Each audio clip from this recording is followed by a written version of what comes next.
पहला सवाल, जिन्नात अगर औरत से हमबिस्तरी करे तो उसे किस जगह पर जलन होती है?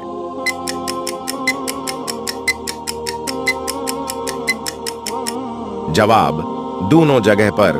बीवी को किस हालत में देखने से निकाह टूट जाता है?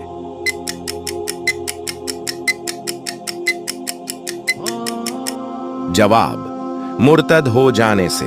तीसरा सवाल, मां के पेट में बच्चे के अंदर कितने दिन में रूह डाली जाती है?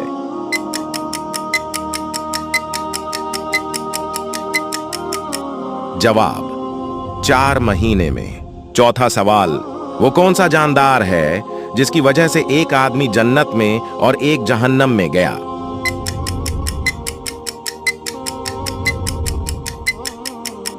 जवाब, मक्की। दुनिया की वो कौन सी इबादत है जो जन्नत में भी अदा की जाएगी? इसका जवाब आप कमेंट में